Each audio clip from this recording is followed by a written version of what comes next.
जय हिंद दोस्तों, स्वागत है आप सभी का आपके अपनी मंथली करंट अफेयर्स की क्लास पर। दोस्तों इस बार हम मार्च 2024 के इंपॉर्टेंट मंथली करंट अफेयर्स को आपके लिए कवर करने वाले हैं। अगर आपने पुराने महीनों की प्लेलिस्ट नहीं देखी है, पुराने महीनों का आपने करंट अफेयर्स नहीं देखा है, जनवरी फरवरी लास्ट 6 मंथ्स का, तो आप मेरी प्लेलिस्ट में जाइएगा तो जनवरी का, फरवरी का, दिसंबर का, नवंबर का सारी आप वीडियोस को देख सकते हैं। तो फ्रेंड्स बिना किसी देरी के आज के सेशन को हम शुरू करते हैं। 60+ इंपॉर्टेंट क्वेश्चन मैंने लिए हैं जो मोस्ट इंपॉर्टेंट है, मोस्ट सिलेक्टिव है। अगर आपने इस वीडियो को देख लिया तो मार्च महीने का आपका पूरा सेशन जो है वो कंप्लीट हो जाएगा केवल एक मात्र वीडियो में। तो कॉपी पेन लेकर के बैठिए, जो भी मैं आपको इंपॉर्टेंट पॉइंट बताऊं उससे आप नोट कीजिएगा अपने नोटबुक पर। पीडीएफ के लिए टेंशन मत लीजिए, पीडीएफ आपको एप्लीकेशन पर मिल जाएगी। क्लास आपकी हिंदी मीडियम में भी है और इंग्लिश मीडियम में भी है। तो फ्रेंड्स अब यहां पर हम कोई देर नहीं करते हैं और सेशन को स्टार्ट करते हैं। आज के सेशन का यहां पर आगाज करते हैं। और दोस्तों लास्ट में मैंने आपका एक टेस्ट भी रखा है, तो आप सेशन बहुत ध्यान से सुनिएगा तभी आप उस टेस्ट को अटेम्प्ट कर पाएंगे। लास्ट में आपको टेस्ट भी देना है। तो आइए फ्रेंड्स देखते हैं सबसे पहला क्वेश्चन जो आपकी स्क्रीन पर दिख रहा है। ऑस्कर अवार्ड की हम बात करें तो ऑस्कर अवार्ड 2024 में जो सबसे बेस्ट फिल्म बनी है, आपसे पूछा जा रहा है सबसे बेस्ट फिल्म कौन सी बनी है। तो देखिए सबसे बेस्ट फिल्म बनी है ऑस्कर अवार्ड में, इसका नाम है ओपेनहाइमर नाम है। क्या नाम है? ओपेनहाइमर इसका नाम है। देखिए दोस्तों ऑस्कर अवार्ड के बारे में कंप्लीट डिटेल्स देखते हैं। आप यहां पर देख पा रहे हैं ये एक योद्धा खड़ा हुआ है, स्वॉर्ड लेकर के खड़ा हुआ है, तलवार लेकर के। यही ऑस्कर अवार्ड में दिया जाता है। तो दोस्तों अगर मैं आपसे पूछूं कि फिल्म जगत का सबसे बड़ा, सिनेमा जगत का जो पुरस्कार वो कौन सा है, तो ये ऑस्कर अवार्ड है। इसे हम दूसरे नाम से भी जानते हैं, इसे हम एकेडमी अवार्ड्स के नाम से जानते हैं। अगर मैं आपसे पूछूं किस देश के द्वारा दिया जाता है, तो अमेरिका देश के द्वारा यह अवार्ड दिया जाता है। अवार्ड फंक्शन ऑर्गेनाइज किया जाता है। इतनी बातें आपको समझ में आ गई। अब दोस्तों एक सवाल पूछा जाता है कि ऑस्कर अवार्ड की शुरुआत कब से हुई है, तो 1929 से इसकी शुरुआत हुई है। ये भी बात आप याद रखिएगा। देखिए मैं आपको थोड़ा बता दूं कि भारत में कौन कौन से ऐसे व्यक्ति थे जिन्हें ऑस्कर पुरस्कार मिल चुका है। तो सबसे पहले व्यक्ति थे भानु अथैया, 1982 में इनको मिला था। इन्होंने फिल्म गांधी के लिए बेस्ट कॉस्ट्यूम डिजाइन का अवार्ड जीता है। फिर 1992 में सत्यजीत रे को अवार्ड मिला था। 2009 में रसूल पुकुटी को, 2009 में ए आर रहमान गुलजार साहब को, और 2009 में ए आर रहमान जी को अवार्ड दिया गया था। अब दोस्तों रिसेंट में हम बात करें तो 2023 में हमें पिछले साल 2 अवार्ड मिले थे। इस बार हमें कोई भी ऑस्कर अवार्ड नहीं मिला है, हम खाली हाथ रह गए। और दोस्तों यहां पर जो नाटू नाटू आप सभी का फेवरेट सॉन्ग था, उसे यहां पर बेस्ट ओरिजिनल सॉन्ग का अवार्ड मिला था, जिसे डायरेक्ट किया है MM कीरावानी ने। यहां पर हम बात करें एक और ऑस्कर अवार्ड हमें पिछले साल मिला था द एलिफेंट विस्परर्स को, जो शॉर्ट डॉक्यूमेंट्री फिल्म थी। इसके प्रोड्यूसर थे कार्तिकी गोंसाल्विस और गुनीत मोंगा। अब दोस्तों बात करते हैं इस साल कौन कौन विनर रहा है। तो देखिए अगर आपसे पूछा जाए कि इस बार का जो ऑस्कर अवार्ड था वो कौन सा एडिशन था, तो 96th एडिशन था, 96वां संस्करण था। ये बात आपको याद रहेगी। और ये स्थान था यूएसए का जहां पे ऑस्कर अवार्ड दिए गए हैं। अब दोस्तों बेस्ट पिक्चर का जो अवार्ड है वो किससे दिया गया, तो ओपेनहाइमर को दिया गया। बेस्ट डायरेक्टर थे क्रिस्टोफर नोलन, और यहां पर ये फिल्म जो है परमाणु बम के जो जनक है रॉबर्ट ओपेनहाइमर, उन पर बेस्ड है, उन पर आधारित है। यहां पर बेस्ट एक्टर को आप देख पा रहे हैं मेरे पीछे, इनका नाम है किलियन मर्फी। ठीक है, यहां पर इनकी स्पेलिंग आप सुधार कर दीजिए, सी लिख दीजिए, ये इनकी स्पेलिंग होगी। किलियन मर्फी को बेस्ट अभिनेता का अवार्ड मिला है। वहीं पे अगर हम बात करें बेस्ट एक्ट्रेस का अवार्ड एमा स्टोन को मिला है पुअर थिंग्स फिल्म के लिए। यहां पे बेस्ट डायरेक्टर की बात करें तो क्रिस्टोफर नोलन बने हैं। ओपेनहाइमर के लिए मेरे पीछे आप देख पा रहे हैं। बेस्ट ओरिजिनल सॉन्ग था what was I made for, film Barbie के लिए। होली वडिंगटन को मिला है best costume design poor things film के लिए। मैंने ऑस्कर अवार्ड के कंप्लीट वीडियो बनाया है, तो आप यूट्यूब पे सर्च कीजिएगा ऑस्कर अवार्ड बाय राजा गुप्ता सर, तो आपको कंप्लीट मिल जाएगा। चूंकि मंथली पढ़ रहे हैं, केवल रेलेवेंट और इंपॉर्टेंट और शॉर्ट और कंसाइज पढ़ेंगे। ठीक है, अगला क्वेश्चन पे आ जाते हैं। Very very important question. आइए देखते हैं सेकंड इंपॉर्टेंट क्वेश्चन आप सभी के स्क्रीन पर। मिस वर्ल्ड 2023 का जो खिताब है हाल ही में इसे किसने जीत लिया है? Who has won the Miss World 2023 title? देखिए विशेष बात यह कि भारत में ये आयोजन हुआ था, इसलिए आपको याद रखना है। तो क्रिस्टीना पिस्कोवा इसका राइट आंसर हो जाएगा। मिस वर्ल्ड 2023 का खिताब क्रिस्टीना प्लिस्कोवा को मिला है। मेरे पीछे आप इस सुंदरी को देख पा रहे हैं, क्रिस्टीना प्लिस्कोवा को। ये जो आयोजन स्थल था जहां पर मिस वर्ल्ड कंपटीशन 2023 हुआ, मुंबई था। इस बार कौन सा एडिशन हुआ है? 71st एडिशन हुआ है। अगर मैं आपसे पूछूं कि किस देश से बिलोंग करती हैं, तो चेक रिपब्लिक से बिलोंग करती हैं। अब आपसे रनर अप अगर आपसे पूछा जाए कौन रनर अप रही है, तो यास्मीना जायटोन थी, जो लेबनान देश से बिलोंग करती हैं। देखिए दोस्तों, मिस वर्ल्ड जो प्रतियोगिता है ये 1951 से स्टार्ट हुआ है और इसका हेडक्वार्टर लंदन यूके में है। दुनिया की सबसे पहली मिस वर्ल्ड मेरे पीछे आप देख पा रहे हैं, इनका क्या नाम है? इनका नाम है किकी हाकनसन, जो कि स्वीडन देश से बिलोंग करती हैं।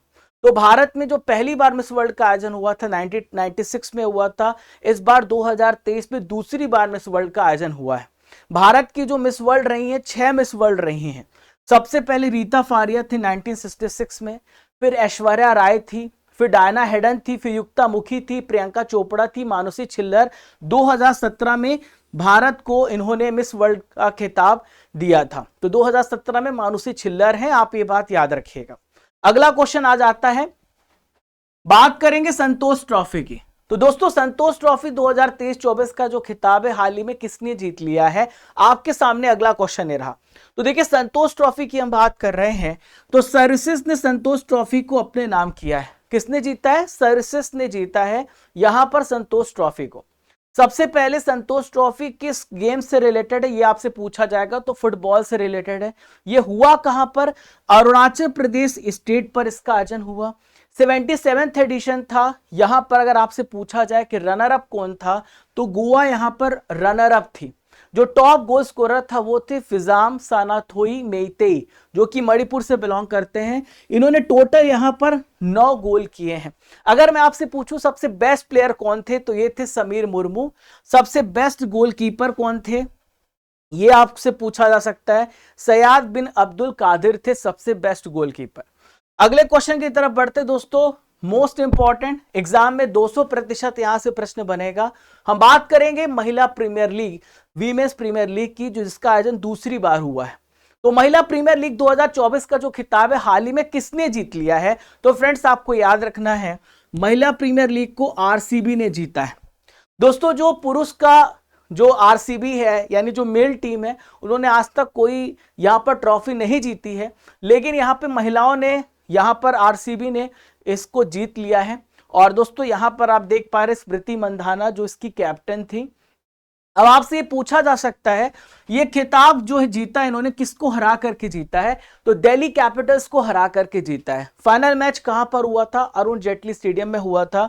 फाइनल में प्लेयर ऑफ द मैच ये कौन थे? सोफी मोलिनक्स थे। ये बात आपको याद रखना है।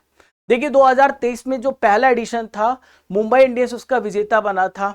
इस बार जो आरसीबी की कप्तान मैंने आपको बताया वो है स्मृति मंधाना, और दिल्ली कैपिटल्स की कप्तान थी मैग लेनिंग्स, ठीक है, जो कि उप विजेता रही।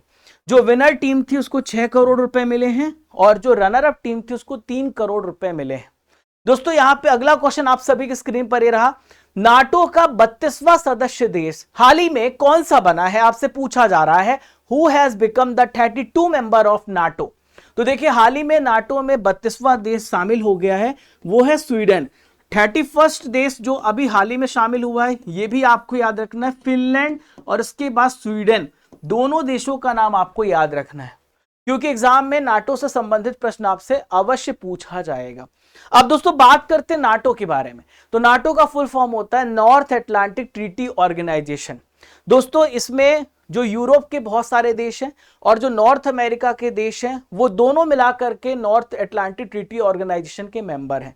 तो प्रेजेंट में टोटल 32 मेंबर्स हैं। कितने मेंबर हैं? 32 सदस्य हैं। ये बात आपको याद रखना है।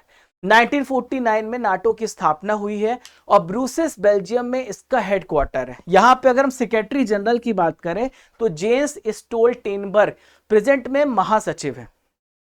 बढ़ते हैं अगले क्वेश्चन की तरफ, इंपॉर्टेंट है। हाल ही में वर्ल्ड मोस्ट पॉल्यूटेड कैपिटल, जो विश्व वायु गुणवत्ता रिपोर्ट 2023 में पेश किया गया, दुनिया का सबसे प्रदूषित कैपिटल कौन सा बना है? तो फ्रेंड, दुनिया का सबसे प्रदूषित कैपिटल बना है दिल्ली। दिल्ली दुनिया की सबसे प्रदूषित राजधानी बनी है, जो हमारे लिए बिल्कुल ही सम्मानजनक नहीं है। हम सबको मिलकर के प्रयास करना चाहिए कि इस प्रकार से जो न्यूज़ है ना आए, हमारा देश, हमारी राजधानी और देश का कोना कोना जो है स्वच्छ रहे, वायु स्वच्छ रहे, ऐसा तमगा हमको ना मिले। तो दोस्तों वर्ल्ड जो एयर क्वालिटी रिपोर्ट है, इसमें दिल्ली सबसे मोस्ट पोल्यूटेड कैपिटल बनी है। और दोस्तों अगर आपसे पूछा जाए कि कौन सी संगठन है जिसने इसे जारी किया, तो इसका नाम है IQ एयर, जो कि स्विट्जरलैंड की एक ऑर्गेनाइजेशन है IQ एयर। इन्होंने इस रिपोर्ट को पब्लिश किया है।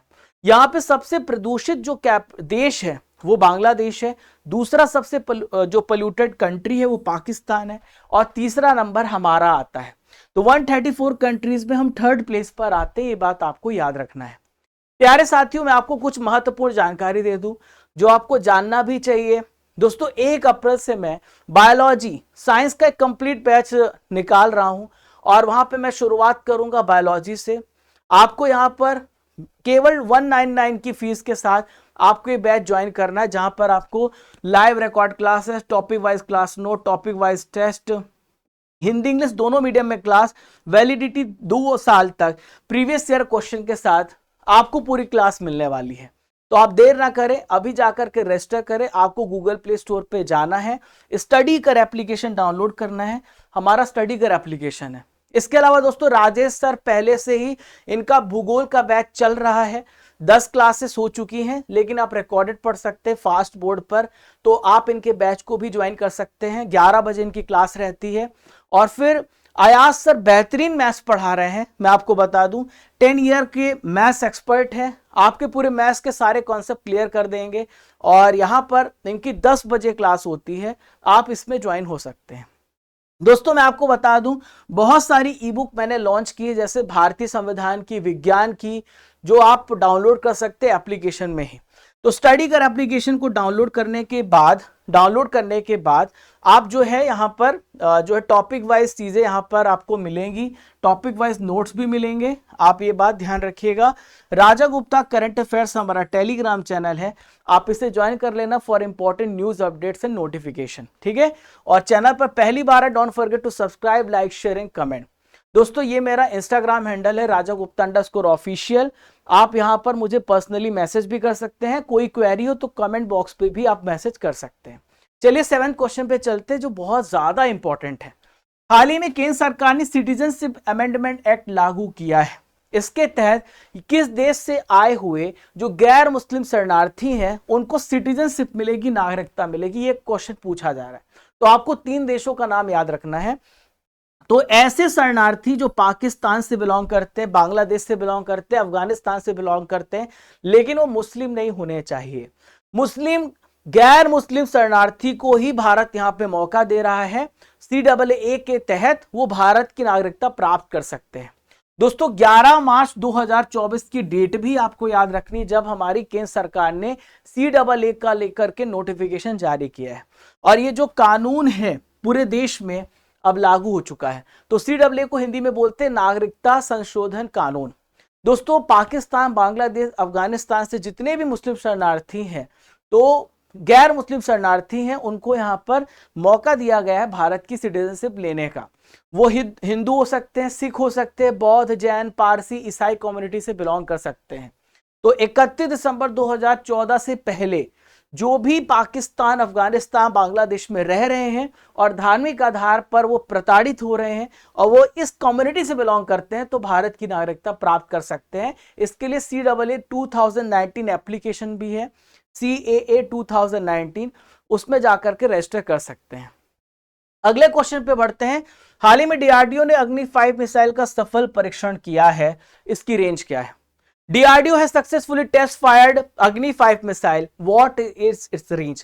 तो देखिए जब 5 बोलूं तो 5000, 4 बोलूं तो 4000।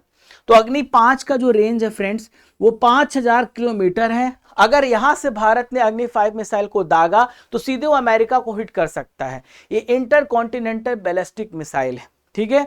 और दोस्तों इसे कहते हैं multiple independently targetable re entry vehicle, यानी कि ये एक ही जगह से कई टारगेट को हिट कर सकता है, ये इसका मतलब है। 2012 में हमने पहली बार इसका परीक्षण किया था, अब हमने इसको सक्सेसफुली अपना लिया है।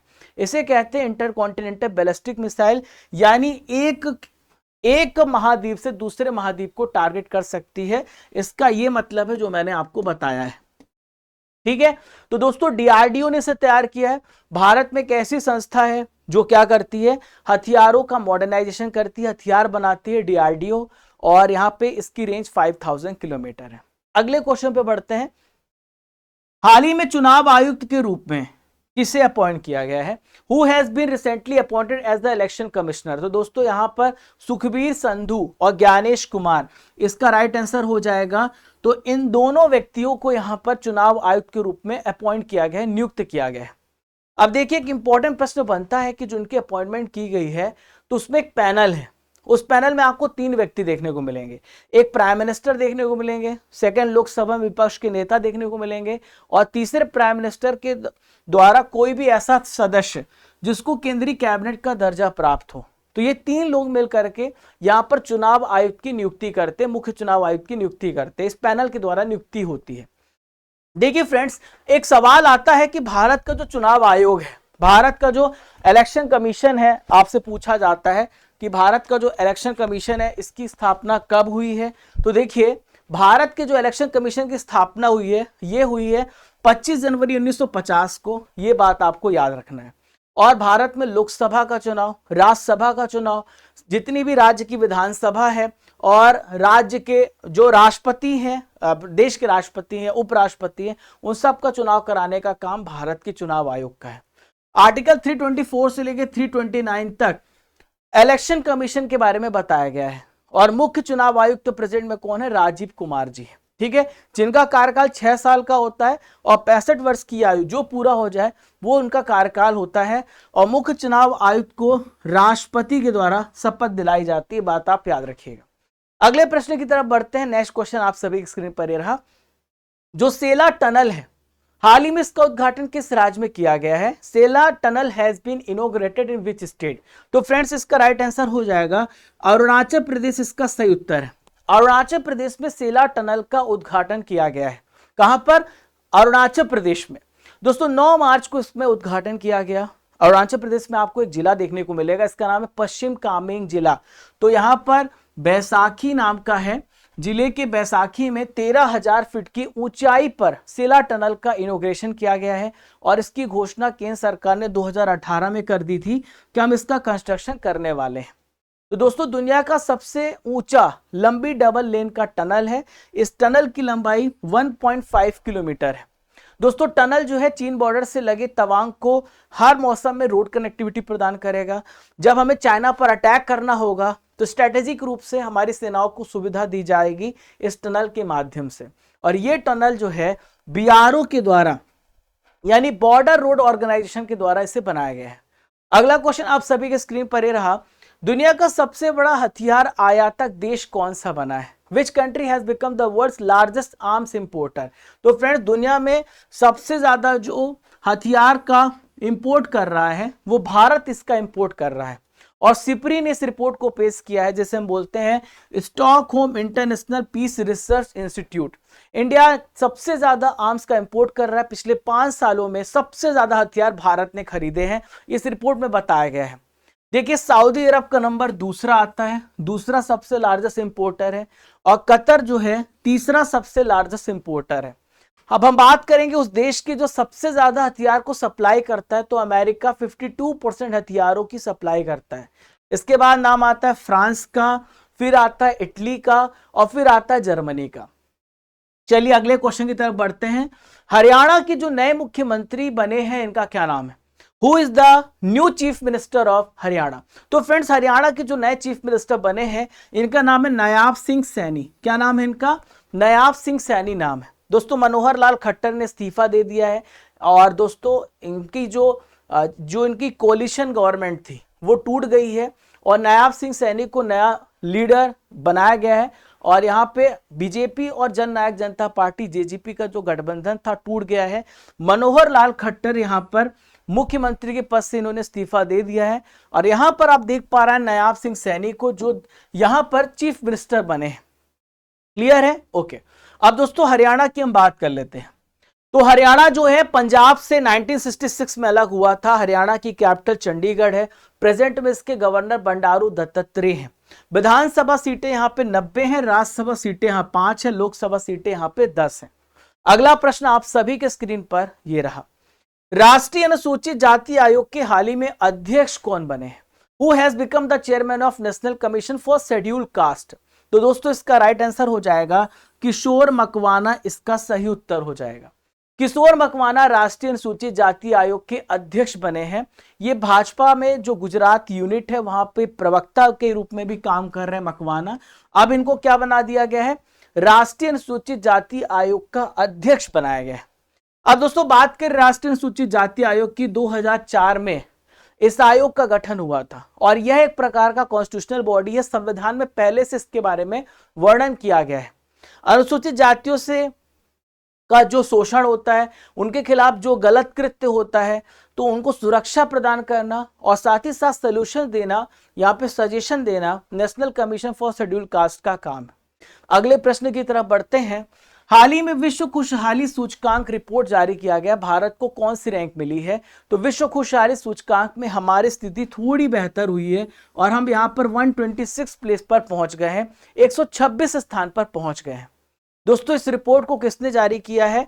तो यूनाइटेड नेशन जो है विश्व खुशहाली सूचकांक 2024 का रिपोर्ट इन्होंने जारी किया है और भारत का स्थान 126 है। सबसे पहला जो खुशहाल देश है फिनलैंड है, हमेशा की तरह। डेनमार्क दूसरा है, आइसलैंड तीसरा है। ठीक है। सबसे जो दुखी वाला देश है वो अफगानिस्तान है। सबसे ज्यादा जो दुख आपको देखने को मिलेगा तो वहां पे तालिबानियों का शासन है। अफगानिस्तान यहाँ पे सबसे नीचे आता है। क्लियर है? चलिए, चमेली देवी जैन पुरस्कार 2024 हाल ही में किसे प्रदान किया गया है? Who has been conferred the Chameli Devi Jain award? तो देखिए चमेली देवी जैन पुरस्कार मिला है ग्रीष्मा कुठार को और रितिका चोपड़ा को। इन दोनों को चमेली देवी जैन पुरस्कार मिला है। अब आपके मन में सवाल उठ रहा होगा, सर चमेली देवी जैन पुरस्कार किस क्षेत्र में दिया जाता है? तो पत्रकारिता क्षेत्र में, जर्नलिज्म के क्षेत्र में अवार्ड दिया जाता है और महिला मीडिया पर्सन को दिया जाता है। ठीक है। तो ये अवार्ड इन दोनों को दिया गया है। मेरे पीछे आप ग्रीष्मा कुठार को देख रहे हैं और रितिका चोपड़ा को देख रहे हैं। दोनों फ्रीलांसर की तरह काम करते हैं। चमेली देवी जैन पुरस्कार 1980 में एस्टेब्लिश हुआ और जो महिला मीडिया पर्सन अच्छा कार्य करते हैं उनको यह पुरस्कार दिया जाता है। हैती से भारतीयों को सुरक्षित निकालने के लिए ऑपरेशन भारत जो है, कौन सा ऑपरेशन भारत के द्वारा स्टार्ट किया गया है? Which operation has been launched by the Bharat to evacuate Indians from Haiti? तो दोस्तों हैती में इंटरनेट डिस्टर्बेंस की वजह से, वहां पे लूटपाट की वजह से, वहां पे अशांति की वजह से हमने ऑपरेशन इंद्रावती चलाया था ताकि हम अपने भारतीयों को वहां से निकाल करके भारत ला सके। तो ऑपरेशन इंद्रावती आप यहां पर देख पा रहे हैं। हैती से भारतीयों को निकालने का काम शुरू हो चुका है। नागरिकों को सुरक्षित निकालने के लिए ऑपरेशन स्टार्ट किया गया और दोस्तों यहाँ पे गिरोह युद्ध देखने को मिला है, एक गैंग वॉर देखने को मिला। बहुत सारे गैंग आपस में ही लड़ाई कर गए। इस वजह से दोस्तों यहाँ पर हमने वहां से अपने भारतीयों को निकालने को प्रयास किया। आप यहाँ पर देख पा रहे, तस्वीरों के माध्यम से आप समझ पा रहे हैं कि वहां की सिचुएशन बहुत ज्यादा वायलेंट थी। जगह जगह पर चीजों को आग के हवाले किया जा रहा था, लोगों को मारा जा रहा था। इस वजह से हमने ऑपरेशन इंद्रावती स्टार्ट किया था ताकि हम अपने भारतीयों को वापस ला सके। अब देखिए हैती जो है एक प्रकार से कैरेबियन कंट्री है। आप यहां पर देख पा रहे हैं कैरेबियन आइलैंड में आपको ये कंट्री देखने को मिलेगा हैती। हैती समझ गए आप। इसकी कैपिटल अगर आपसे पूछी जाए तो यह है पोर्ट ऑफ प्रिंस, इसकी कैपिटल है। यहाँ की करेंसी है गॉडे। नेक्स्ट क्वेश्चन आई देखते हैं। सरस्वती सम्मान 2023 हाल ही में किसे प्रदान किया गया? Who has been awarded the Saraswati Samman? तो फ्रेंड्स सरस्वती सम्मान से प्रभा वर्मा को सम्मानित किया गया है। किसे सम्मानित किया गया? प्रभा वर्मा को। दोस्तों यहां पर आप साहित्य का प्रभा वर्मा की तस्वीर देख पा रहे हैं और ये मलयाली काव्य कृति करते हैं और इसका नाम है रौद्र सात्विकम, जिनकी मलयाली काव्य कृति है। इसके लिए दोस्तों साहित्य के क्षेत्र का सरस्वती सम्मान इन्हें मिला। 2023 का प्रतिष्ठित सरस्वती सम्मान मिला है। अब ये जो के बिरला फाउंडेशन है तो के बिरला फाउंडेशन के द्वारा 1991 से इसकी शुरुआत की गई है, तब से ये अवार्ड दिए जा रहे हैं। व्यास सम्मान भी दिया जाता है, आप सभी को पता है। तो हमारे संविधान की जो 8वीं अनुसूची है उसमें 22 भाषाएं हैं, उनमें से जो अच्छा काम करता है तो यहां पर उन्हें अवार्ड दिया जाता है। और दोस्तों जो सम्मान होता है, पहले 10 वर्ष की अवधि में जो भी प्रकाशित होने वाली कोई भी पुस्तक हो उसको ये अवार्ड दिया जाता है। 15 लाख रुपए इसमें कैश प्राइज होती है। 1991 से इसकी शुरुआत हुई है। सबसे पहला सरस्वती सम्मान अमिताभ बच्चन के जो पिताजी हैं हरिवंश राय बच्चन को मिला था, उनकी आत्मकथा के लिए। 2022 में सरस्वती सम्मान शिव शंकरी को मिला था सूर्यवंशम के लिए। क्लियर है। अगला प्रश्न आप सभी के स्क्रीन पर रहा, वेरी वेरी इंपॉर्टेंट। हाल ही में प्रित्जर आर्किटेक्चर पुरस्कार 2024 किसे प्रदान किया गया है? Who has been awarded the Pritzker Architecture Prize 2024? तो दोस्तों रीकेन यामामोटो इसका राइट आंसर हो जाएगा। रीकेन यामामोटो को प्रित्जर आर्किटेक्चर पुरस्कार से सम्मानित किया गया, जो कि जापानी वास्तुकार हैं। और अगर आपसे कोई भी पूछे कि आर्किटेक्चर क्षेत्र का नोबेल पुरस्कार कौन सा है, तो आप बताएंगे कि प्रित्जर पुरस्कार वास्तुकला का नोबेल पुरस्कार कहा जाता है। इसमें जो प्राइज मनी मिलती है वो है 8,33,000 रुपए, 973 रुपए यहां पर मिलता है, जो लगभग $10,000 के बराबर होता है। और इसके साथ साथ एक ब्रॉन्ज मेडल भी मिलता है। 2023 में डेविड चिपरफील्ड को प्रित्जर पुरस्कार मिला था। और पहला प्रित्जर पुरस्कार किस भारतीय को मिला है? तो बालकृष्ण दोषी को मिला है। ठीक है, चलिए रणजी ट्रॉफी की बात कर लेते हैं। तो रणजी ट्रॉफी 2023-24 का जो खिताब है हाल ही में किसने जीता है? तो रणजी ट्रॉफी 2023-24 का खिताब मुंबई ने जीता है। किसने जीता है? मुंबई ने जीता है। मुंबई सबसे ज्यादा रणजी ट्रॉफी जीतने वाली जो टीम रही है, हमेशा इन्होंने इस चैंपियनशिप को अपने नाम किया है। अब दोस्तों किसको हराया है? तो देखिए यहां पर विदर्भ को हरा करके मुंबई ने रणजी ट्रॉफी अपने नाम किया है। अगर मैं आपसे पूछूं कि फाइनल मुकाबला कहां पर हुआ था, तो वानखेड़े स्टेडियम में फाइनल मुकाबला हुआ था। और इन्होंने अपना 42 नंबर का 42 नंबर का रणजी ट्रॉफी जीता है। सबसे सक्सेसफुल टीम रही है मुंबई। अजिंक्य रहाणे यहां के कप्तान हैं। रनर अप रही है विदर्भ। और 2022-23 यानी पिछला विजेता था सौराष्ट्र, उसके पहले विजेता था मध्य प्रदेश। 1934-35 में रणजी ट्रॉफी की शुरुआत हुई है। हाल ही में मोदी जी किस देश की 2 दिन की यात्रा पर गए हैं? PM Modi ji was on a 2-day visit. तो पीएम मोदी जी 2 दिन की यात्रा पर कहां पर गए थे, यह प्रश्न आपसे पूछा जा रहा है। तो फ्रेंड्स आपको याद रखना है कि पीएम मोदी जी जो है 2 दिन की यात्रा पर भूटान पर गए थे। तो भूटान का सर्वोच्च सम्मान भी इनको मिला है। तो भूटान के 2 दिन के दौरे पर थे प्रधानमंत्री मोदी जी और 22-23 मार्च को गए थे। राजा जिग्मे वांगचुक जो भूटान के राजा हैं और शेरिंग टोब्गे जो प्राइम मिनिस्टर हैं, उनसे इन्होंने मुलाकात की है। दोस्तों इसी दौरान इनको सबसे बड़ा सम्मान दिया गया, भूटान का सर्वोच्च नागरिक सम्मान है, इसे कहते हैं ऑर्डर ऑफ द ड्रूक ग्याल्यो। इससे इन्हें सम्मानित किया गया। अगला क्वेश्चन देखते हैं।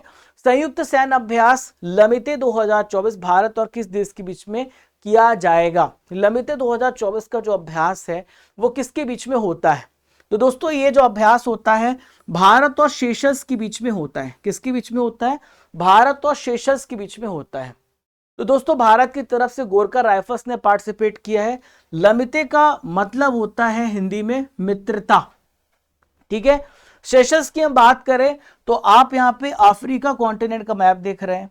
इसके ठीक बगल में आपको मेडागास्कर दिख रहा है।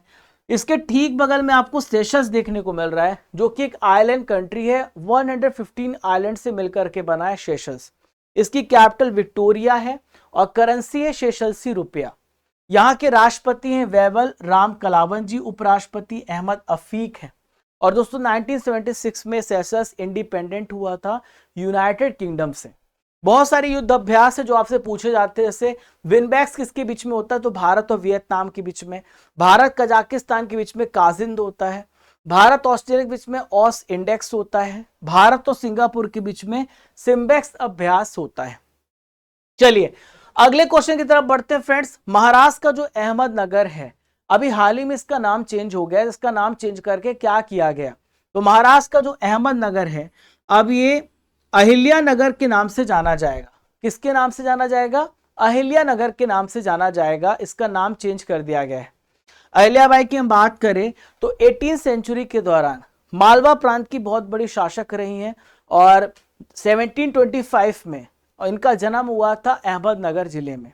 ठीक है दोस्तों, अगला क्वेश्चन ये रहा, लोकसभा चुनाव से पहले मतदाताओं के लिए चुनाव आयोग के द्वारा कौन सा एप्लीकेशन लॉन्च किया गया है? Which application has launch by the election commission for voters before the Lok Sabha election?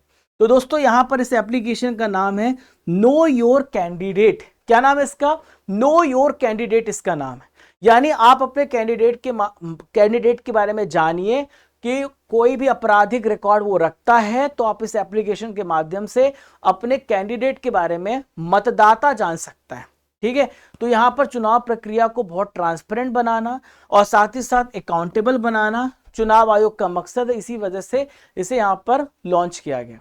दोस्तों जो कैंडिडेट होता है उसके लिए कुछ रूल्स एंड रेगुलेशन है, जैसे जितने भी समाचार पत्र, न्यूज़पेपर है, टेलीविजन है, उस पर वो 3 बार अपने आपराधिक रिकॉर्ड का खुलासा भी करेगा, ऐसा आवश्यक बताया गया है। चलिए, हर साल अब हैदराबाद जो स्वाधीनता दिवस है वो कब मनाया जाएगा? हैदराबाद इंडिपेंडेंस डे की हम बात कर रहे हैं। तो दोस्तों हैदराबाद जो स्वाधीनता दिवस है हर साल आपको याद रखना है 17 सितंबर को हैदराबाद स्वाधीनता दिवस मनाया जाएगा। तो दोस्तों केंद्रीय गृह मंत्रालय ने बोला है कि हैदराबाद स्वाधीनता या हैदराबाद मुक्ति दिवस हर साल 17 सितंबर को मनाया जाएगा। दोस्तों हैदराबाद को स्वतंत्र कराने में हमारे शहीदों ने अपनी जान गंवा दी थी, तो उनको याद किया जाएगा। हैदराबाद को आजाद कराने में उनका महत्वपूर्ण भूमिका रहा है, जिन शहीदों का, उनको यहाँ पर याद किया जाएगा। दोस्तों हुआ क्या था, हैदराबाद जो था भारत में शामिल नहीं हुआ जब 15 अगस्त 1947 को भारत आजाद हुआ और लगभग 13 महीने के बाद यहां पर 13 महीने तक निजामों का शासन देखने को मिला। तो दोस्तों यहां पर एक ऑपरेशन चलाया गया था जिसका नाम है ऑपरेशन पोलो। तो यहां पे पुलिस एक्शन हुआ, पुलिस की कार्रवाई हुई और 17 सितंबर 1948 को हैदराबाद निजाम के शासन को खत्म कर दिया गया और उसे भारत में शामिल कर दिया गया हैदराबाद को। तो इस दिन 17 सितंबर को ये जो हैदराबाद था पूरी तरीके से भारत में शामिल हुआ, इसीलिए हैदराबाद स्वाधीनता दिवस 17 सितंबर को मनाया जाता है। अगला क्वेश्चन देखते हैं, बात करेंगे प्रो कबड्डी लीग की। तो दोस्तों प्रो कबड्डी लीग 2024 का जो खिताब है हाल ही में किसने जीता है? तो प्रो कबड्डी लीग 2024 अभी खत्म हुआ दोस्तों और यहां पर पुनेरी पल्टन ने जीता है। पुनेरी पल्टन ने हरियाणा स्टीलर्स को हरा करके 2024 का प्रो कबड्डी लीग का खिताब जीता है। दोस्तों पुनेरी पल्टन के कप्तान थे असलम इनामदार और हरियाणा स्टीलर्स के कप्तान थे जयदीप दाहिया। यहां पे टॉप स्कोरर थे आशु मलिक जो दबंग दिल्ली से बिलोंग करते हैं। रेडर्स ऑफ द सीजन यहां पर आशु मलिक को मिला है दबंग दिल्ली के लिए और यहां पर डिफेंडर ऑफ द सीजन है मोहम्मद रेजा को चियान ने के लिए मिला है, पुनेरी पल्टन से बिलोंग करते हैं। देखिए कबड्डी में कितने खिलाड़ी होते हैं? 7। मैंने आपको ट्रिक बताई थी कबड्डी के लेटर्स ये नहीं है 1 2 3 4 5 6 7, याद रहेगा 7 खिलाड़ी होते हैं। दोस्तों यहाँ पे हम बात करें तो फाइनल मैच कहां पर हुआ था? हैदराबाद में जीएमसी बाल योगी स्टेडियम पर। 2014 से ही कबड्डी लीग शुरू हुआ है। सबसे पहला विजेता था जयपुर पिंक पैंथर्स और पटना पायरेट्स सबसे सफल टीम रही है जिन्होंने 3 बार खिताब जीता है। चलिए अगले प्रश्न की तरफ बढ़ते हैं। रीयूजेबल लॉन्च व्हीकल, इसका नाम है पुष्पक, इसकी लैंडिंग एक्सपेरिमेंट किस अंतरिक्ष एजेंसी के द्वारा किया गया है? तो दोस्तों यहाँ पर पुष्पक का एक्सपेरिमेंट किया गया, तो इसरो के द्वारा पुष्पक का लैंडिंग एक्सपेरिमेंट किया गया है। ठीक है, तो आप मेरे पीछे पुष्पक को देख पा रहे हैं, ये एक ऐसा स्पेसक्राफ्ट है जो अंतरिक्ष में पहुंचाने के बाद वापस से उपयोग में लाया जा सकता है। इसे शॉर्ट फॉर्म में बोलते हैं RLV लेक्स 02। ठीक है, तो दोस्तों इसका नाम पुष्पक रखा गया है। ये जो परीक्षण हुआ था कर्नाटक में हुआ था, चित्रदुर्ग में हुआ था, एरोनॉटिकल टेस्ट रेंज में किया गया था। नेक्स्ट क्वेश्चन आप सभी के स्क्रीन पर ही रहा, इंडियन स्टील एसोसिएशन हाल ही में ISA के अध्यक्ष कौन बनाए गए? Who has become the president of Indian steel association? तो फ्रेंड्स इसका राइट आंसर हो जाएगा नवीन जिंदल। जो नवीन जिंदल हैं ISA के अध्यक्ष बनाए गए, मेरे पीछे नवीन जिंदल को आप देख पा रहे हैं। तो जिंदल स्टील एंड पावर के अध्यक्ष हैं, इनको अध्यक्ष चुना गया है। ये क्या करेंगे, स्टील से रिलेटेड नीतियां तैयार करेंगे, रणनीतियों को आकार देंगे। हाल ही में किस देश ने ड्रैगन फायर इसको लॉन्च किया है? आप सभी के सामने अगला क्वेश्चन रहा, बहुत इंपॉर्टेंट है। तो दोस्तों ड्रैगन फायर को जो लॉन्च किया है, ब्रिटेन ने लॉन्च किया। किसने लॉन्च किया है? इसका राइट आंसर हो जाएगा ब्रिटेन। ब्रिटेन ने ड्रैगन फायर को लॉन्च किया। अब दोस्तों जो ड्रैगन फायर है ये कैसे काम करेगा, तो मैं आपको बता दूं, जो दुश्मन के विमान और मिसाइल है उसको रोकने में सक्षम है ये ब्रिटेन का ड्रैगन फायर। इसे बोलते हैं dragon fire laser directed energy weapon, short form में बोलते हैं LDEW। तो ड्रैगन फायर इतना ज्यादा सटीक है दोस्तों कि अगर आप समझिए, अगर 1 किलोमीटर में एक कोई छोटा सा सिक्का है तो उसको भी वो टारगेट कर सकता है, छोटे से छोटे लक्ष्य को एकदम बहुत ही सटीकता के साथ टारगेट कर सकता है, इसलिए ये इंपॉर्टेंट है। अब दोस्तों मैं आपको कुछ डिफेंस इक्विपमेंट्स के बारे में बता रहा हूं जो अनेक देशों के द्वारा तैयार किए गए हैं। जैसे हेलिना की हम बात करें तो भारत ने डेवलप किया है और ये एंटी टैंक मिसाइल है। चिनूक किसने डेवलप किया है? अमेरिका ने डेवलप किया है, हेलीकॉप्टर है। बराक 8 को डेवलप किया DRDO व इजराइल ने मिलकर के, जो सरफेस टू एयर मिसाइल है। INS बेला को फ्रांस ने डेवलप किया है, ये स्कॉर्पियन श्रेणी की पनडुब्बी है। राफेल को डेवलप किया है फ्रांस ने, लड़ाकू विमान है। S-400 को रूस ने डेवलप किया, एक एयर डिफेंस सिस्टम है। पिनाक को डेवलप किया भारत ने, जो कि एक रॉकेट है। INS कलवरी की हम बात करें तो ये भारत में ही बना है, ये स्कॉर्पियन श्रेणी की सबमरीन है, पनडुब्बी है। चलिए अगले प्रश्न की तरफ बढ़ते हैं। हाल ही में चुनाव आयोग ने अपनी राष्ट्रीय विकलांग व्यक्ति आइकन के रूप में किसे घोषित किया है? और मैं इनका पर्सनली बहुत बड़ा फैन हूं दोस्तों। इनका नाम है शीतल देवी जी, जो पैरों से आर्चरी करती हैं। इनके पास हाथ नहीं है लेकिन पैरों के माध्यम से आप देख पा रहे हैं ये आर्चरी कर रही, बहुत बड़ी बात है। लोग हाथों के माध्यम से आर्चरी नहीं कर पाते, पैरों के माध्यम से पैरा तीरंदाज हैं शीतल देवी जी, जिन्होंने आर्चरी करी। तो 9 जनवरी 2024 को इन्होंने अर्जुन पुरस्कार जीता था 2023 में। और यहां पर जो दोस्तों ऊपरी अंगों की बिना पहली और एकमात्र अंतरराष्ट्रीय पैरा तीरंदाज चैंपियन है।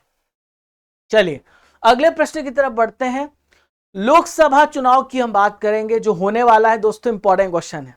तो लोकसभा चुनाव 2024 कितने फेज में आयोजित किया जाएगा, यह प्रश्न आपसे पूछा जा रहा है। In how many phases the Lok Sabha election 2024 will be conducted. तो दोस्तों लोकसभा चुनाव 7 चरणों में होगा, 7 फेजेस में होगा, ठीक है। और 18वीं लोकसभा चुनाव हो रही है, ठीक है। 18वीं लोकसभा चुनाव हो रही है, 543 सीटों पर चुनाव होगा, ठीक है। 543 सीटों पर चुनाव होगा और 4 जून 2024 को इसके रिजल्ट जारी किए जाएंगे। इसका टैगलाइन है चुनाव का पर्व देश का गर्व, ठीक है। विनय कुमार देश में भारत के नए राजदूत बनाए गए हैं। तो आपसे पूछा जा रहा है कि जो विनय कुमार देश के नए एम्बेसडर बनाए गए, अपॉइंट किए गए हैं, तो किस देश में भारत की तरफ से अपॉइंट किए गए हैं? तो रशिया में, रूस के, इसका राइट आंसर हो जाएगा रशिया में ये राजदूत बनाए गए हैं और देश का नया राजदूत अपॉइंट किया गया है इनको, ठीक है। तो दोस्तों म्यांमार में अब तक भारत के एम्बेसडर थे, लेकिन अब ये यहां पर देख पा रहे हैं देश के नए राजदूत बनाए गए भारत में विनय कुमार, ठीक है। तो रूस में राजदूत रहेंगे। अगला प्रश्न आप सभी के सामने रहा, भाषा नेट पोर्टल किसके द्वारा हाल ही में लॉन्च किया गया? Bhasha net portal has been launched by whom. तो देखिए भाषा नेट पोर्टल को जो लॉन्च किया गया है national internet exchange of India, जिसे हम बोलते हैं निक्सी बोलते हैं। तो national internet exchange of India के द्वारा यहाँ पे लॉन्च किया गया है।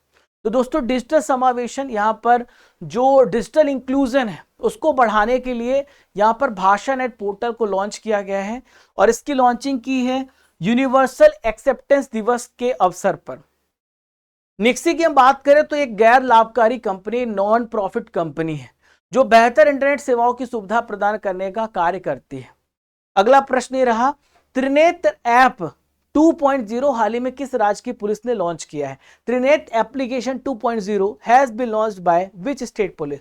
तो देखिए दोस्तों इसे लॉन्च किया गया उत्तर प्रदेश पुलिस के द्वारा, त्रिनेत्र एप्लीकेशन 2.0 को लॉन्च किया गया। दोस्तों अपराध को कम करना है और जांच में मदद करेगा त्रिनेत्र एप्लीकेशन 2.0।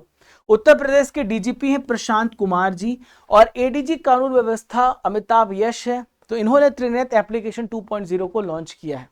नेक्स्ट है रामनाथ गोयनका पुरस्कार 2021 और 2022 की घोषणा की गई। ये पुरस्कार किस क्षेत्र में दिया जाता है? तो दोस्तों पत्रकारिता के क्षेत्र में, जर्नलिज्म के क्षेत्र में जो रामनाथ गोयनका पुरस्कार है 2021 और 2022 की घोषणा की गई है।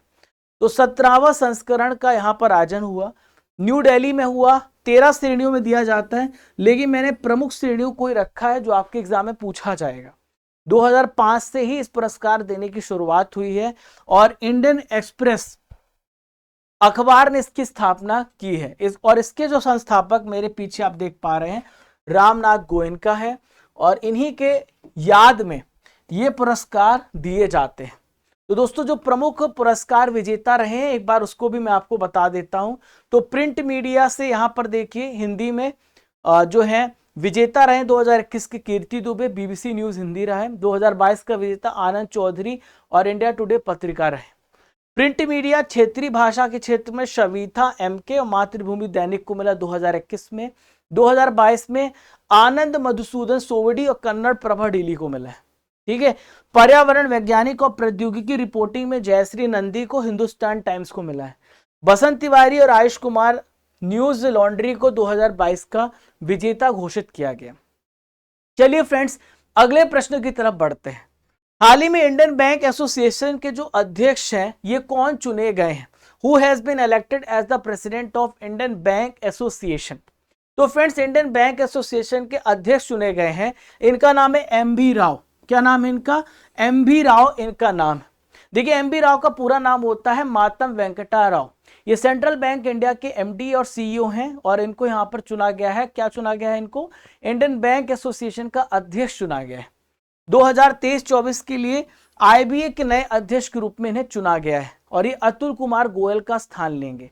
इनके साथ साथ 3 नवनिर्वाचित उपाध्यक्ष भी हैं, दिनेश खारा जी, शांतिलाल जैन जी और डॉक्टर एन कामाकोडी जी। इन सब का नाम आपको याद रखना है जो आपसे पूछा जा रहा है। फ्रेंड्स यहाँ पे हम बात करते हैं इंडियन बैंक एसोसिएशन की, जो आपको जानना जरूरी है।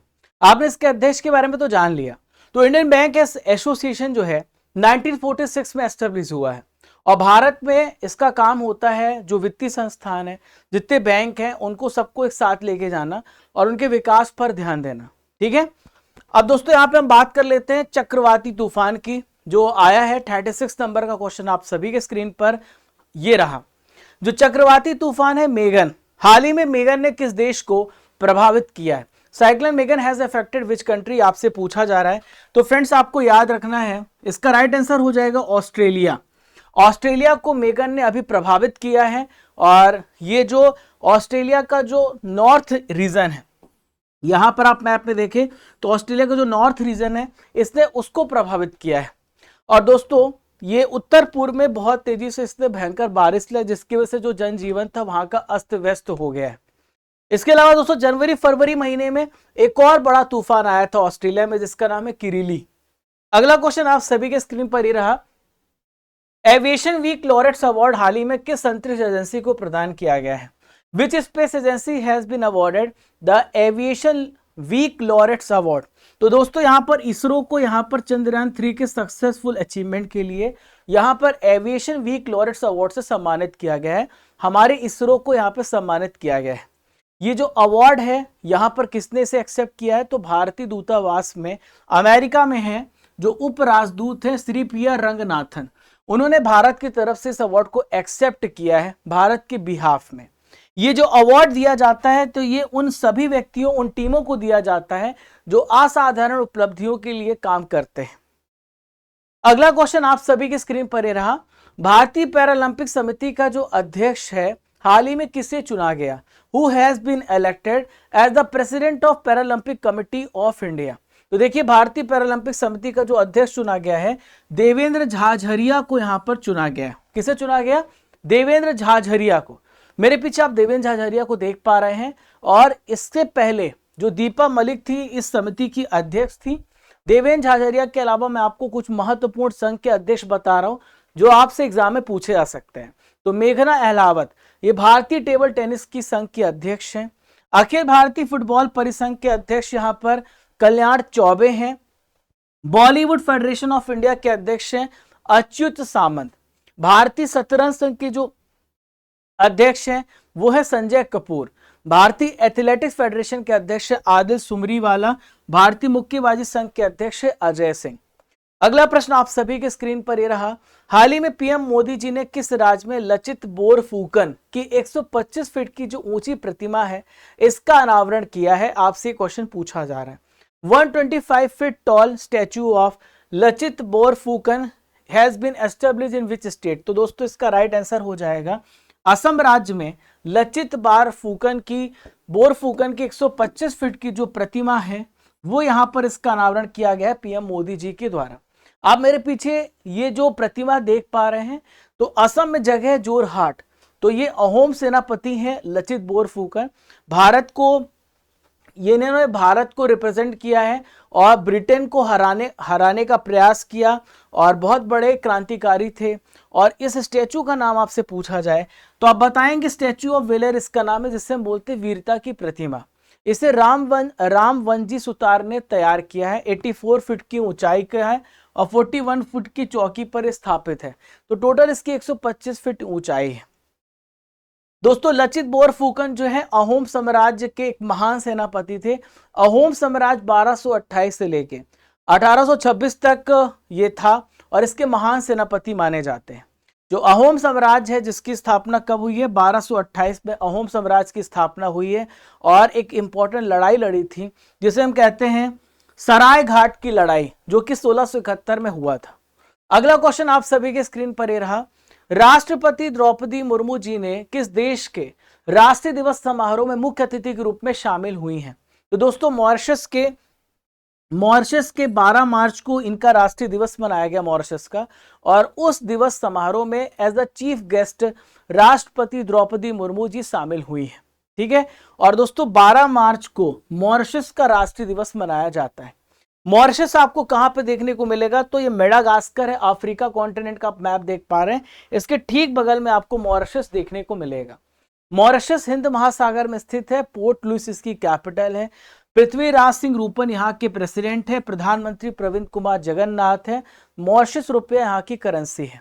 मैं आपको एक इंपॉर्टेंट करंट अफेयर्स बता दूं, जो जन औषधि पहल है इससे जुड़ने वाला जो पहला कंट्री है वो है मॉरिशस। जन औषधि पहल क्या है दोस्तों? तो इसके तहत जो भारत है जेनरिक दवाएं पहुंचाएगा, सस्ती भी और क्वालिटी वाली दवा। वहां पर जन औषधि केंद्र खोला जाएगा मॉरिशस में। तो भारत यहां पर मॉरिशस की मदद करने वाला है। अगला प्रश्न आप सभी के स्क्रीन पर ये रहा, इरास्मस पुरस्कार 2024 हाल ही में किसे प्रदान किया गया? Who has been awarded the Erasmus Prize 2024?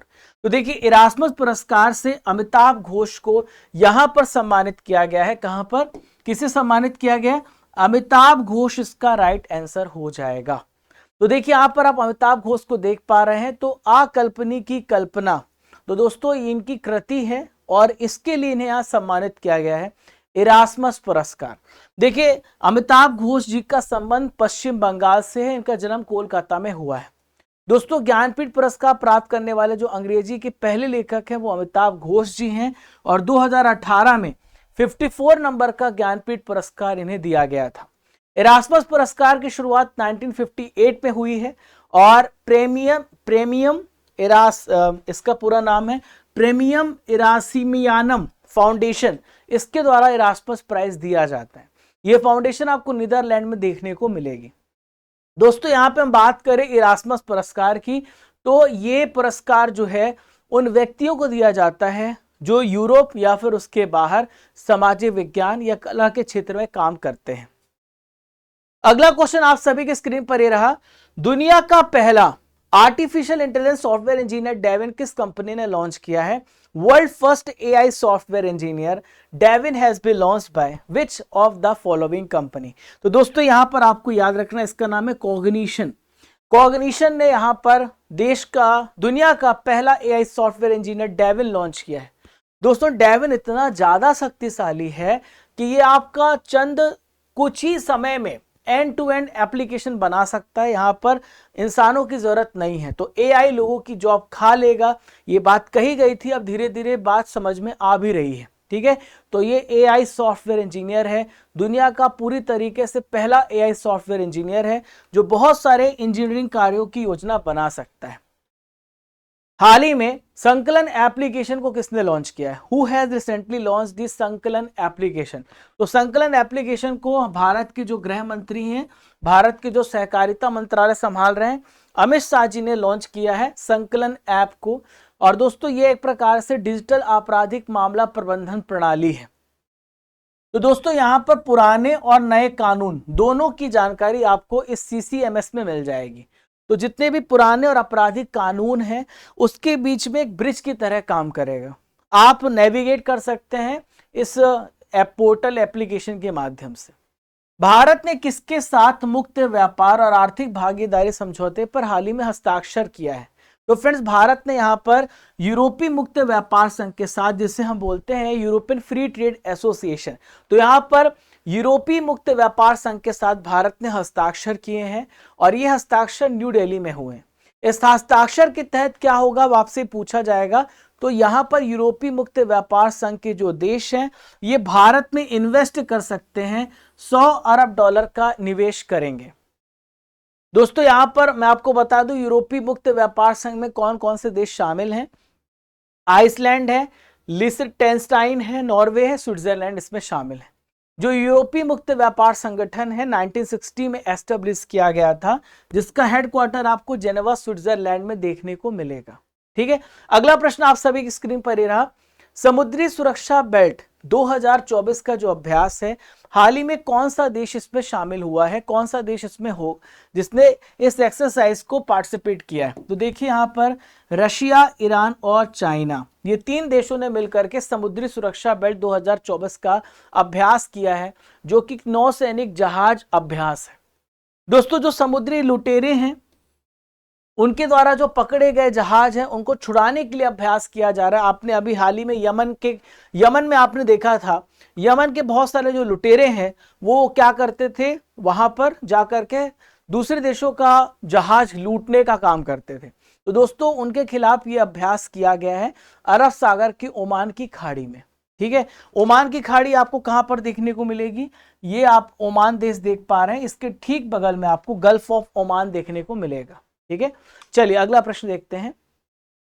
हाल ही में फ्रेंच ओपन 2024 जो कि एक प्रकार का बैडमिंटन टूर्नामेंट है, इसमें पुरुष युगल का खिताब हाल ही में किसने जीता है? तो पुरुष युगल का खिताब जीता सात्विक साईराज और चिराग शेट्टी की जोड़ी ने। मैं आपको बता दूं कि मेजर ध्यानचंद खेल रत्न पुरस्कार 2023 का इन्हें मिला है, जिसमें यहां पर 25 लाख रुपए की कैश प्राइज मिलती है। दोनों बैडमिंटन प्लेयर, ठीक है, इन दोनों जोड़ी ने यहां पर फ्रेंच ओपन 2024 का फाइनल जीता है और चीनी ताइपी की जोड़ी को हरा करके जीता है। इसका आयोजन कहां पर हुआ था? फ्रांस में इसका आयोजन हुआ था, पेरिस में, 5 से 10 मार्च के बीच में। वन नेशन वन इलेक्शन पर विचार के पर बनाई गई कमेटी ने राष्ट्रपति को रिपोर्ट सौंप दी है। इस कमेटी के अध्यक्ष कौन है? तो देखिए भारत के जो पूर्व राष्ट्रपति थे इनका नाम है रामनाथ कोविंद जी। तो रामनाथ कोविंद जी यहां पर इस कमेटी के अध्यक्ष थे और इन्होंने अपनी पूरी रिपोर्ट पेश कर दी है, जो 18,626 पन्नों की रिपोर्ट है, जिसमें एक देश में एक चुनाव हो, लोकसभा के विधानसभा के दोनों का चुनाव एक ही साथ हो, इसको लेकर के सुझाव मांगा गया था और 2 सितंबर 2023 को इस पैनल का गठन हुआ था। लगभग यहां पर 190 दिन लगे हैं इस रिपोर्ट को तैयार करने में और यहां पर 32 दलों ने पक्ष में वोट किया है और 15 ने विपक्ष में वोट किया है। पैनल में आप इन सभी मेंबर्स को देख पा रहे हैं जिन्होंने मिलकर के रिपोर्ट को तैयार किया है। दोस्तों कौन कौन से देश है जहां पर एक साथ चुनाव देखने को मिलता है? तो ब्रिटेन वो देश है, स्वीडन देश है, दक्षिण अफ्रीका है। भारत में भी पहले चुनाव एक साथ होते थे लेकिन बाद में ये परंपरा टूट गई। वापस से भारत में एक साथ चुनाव कराने का वापस से बात कही जा रही है। दुनिया का सबसे ताकतवर जो रॉकेट है इसका नाम है स्टारशिप। स्टारशिप को किसने लॉन्च किया? Who has launch the world's most powerful rocket Starship? तो दोस्तों स्टारशिप को लॉन्च किया है एलॉन मस्क की प्राइवेट कंपनी स्पेसएक्स ने। ठीक है, यहां पर दुनिया का सबसे ताकतवर रॉकेट लॉन्च किया है, 14 मार्च को लॉन्च किया है, टेक्सास यूएसए से 6:55 पे लॉन्च हुआ है, शाम को बोका चीका जगह से लॉन्च हुआ है। अब दोस्तों इसकी विशेषताओं की बात करें तो 100 लोगों को एक साथ लेके जा सकता है और ये रीयूजेबल है, 150 मीट्रिक टन भार ले जाने में ये सक्षम है। इसे हम स्टारशिप क्यों कह रहे हैं, क्योंकि ये स्टारशिप स्पेसक्राफ्ट और सुपर हैवी रॉकेट दोनों को मिला करके कलेक्टिवली हम इसे स्टारशिप कहते हैं। तो 100 लोगों को एक साथ मंगल ग्रह पर ले जाया जाएगा, ये सपना है एलॉन मस्क की स्पेसएक्स कंपनी का। हालांकि 2 प्रयास असफल रह चुके हैं, अब देखते हैं तीसरा प्रयास कैसे काम करता है, तो मैं आपको करंट अफेयर्स में अपडेट दे दूंगा। हाल ही में किस राज्य में भारत का सबसे ऊंचा मौसम टावर का उद्घाटन किया गया? India tallest weather tower has been inaugurated in which state? तो दोस्तों इसका राइट आंसर हो जाएगा मध्य प्रदेश, इसका सही उत्तर। तो मध्य प्रदेश पर सबसे ऊंचा मौसम टावर का उद्घाटन किया गया है। केंद्रीय पृथ्वी विज्ञान मंत्री किरण रिजिजू के द्वारा इसका उद्घाटन किया गया वर्चुअल रूप से। दोस्तों 200 किलोमीटर दूर तक हम बादल को ट्रेस कर सकते हैं इसके माध्यम से। तो भोपाल में लगा है, भोपाल के सिलखेड़ा में लगा ये टावर, और हम 3 घंटे पहले ही बता सकते हैं कि बारिश होने वाली है, हमें पहले से इसकी टाइमिंग पता चल जाएगी। पाकिस्तान के 14 नंबर के जो राष्ट्रपति हैं हाल ही में कौन बने? Who is the 14th president of Pakistan? तो देखिए पाकिस्तान के 14 नंबर के जो राष्ट्रपति बने हैं इनका नाम है आसिफ अली जरदारी। कौन बने? आसिफ अली जरदारी बने।